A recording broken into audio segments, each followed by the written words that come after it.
दोस्तों, पिछले वीडियो में हमने देखा कि कैसे माँ चंद्रघंटा अपने भक्तों को निर्भय बनाती हैं। अगर आपने वह वीडियो नहीं देखा है तो ज़रूर देखिए। और अब मैं आपको लेकर चल रहा हूँ अगले स्वरूप की ओर, माँ कुष्मांडा, जिनकी मुस्कान ने पूरे सृष्टि की रचना की।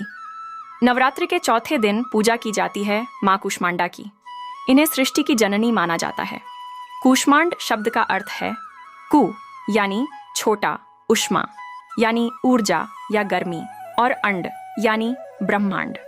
अर्थात अपने हल्के से दिव्य मुस्कान से माँ ने संपूर्ण ब्रह्मांड की रचना की। कथा है कि जब सृष्टि का कोई अस्तित्व नहीं था, चारों ओर अंधकार ही अंधकार था, तब इसी अंधकार को दूर करने और सृष्टि की उत्पत्ति के लिए माँ ने अपने तेज और मुस्कान से ब्रह्मांड की रचना की। इसलिए इन्हें आदि सृष्टि की जननी कहा जाता है। माँ कूष्मांडा का स्वरूप अत्यंत अद्भुत और तेजस्वी है। इनके 8 हाथ हैं और इस कारण इन्हें अष्टभुजा देवी भी कहा जाता है। हाथों में कमल, धनुष, बाण, कमंडल, अमृत कलश, चक्र और गदा जैसे शस्त्र हैं।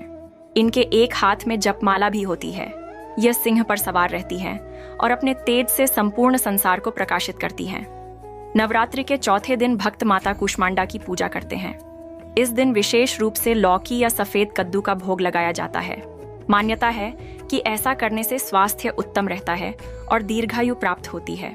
भक्त मानते हैं कि माँ कूष्मांडा की आराधना से जीवन में सकारात्मक ऊर्जा आती है, रोग और शोक का नाश होता है तथा आयु, यश और बल की प्राप्ति होती है।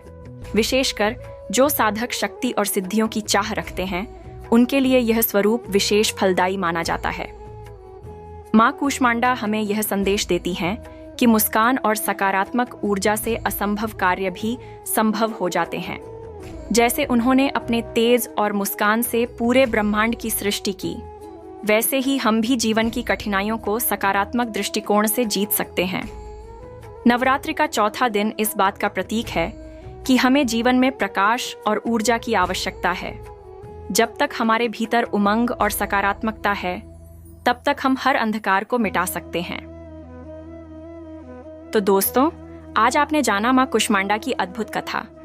लेकिन क्या आप जानते हैं कि नवरात्रि के 5वें दिन माँ अपने पुत्र के साथ विराजमान होती हैं? कौन है वे और उनका यह रूप भक्तों को कौन सी शक्ति देता है?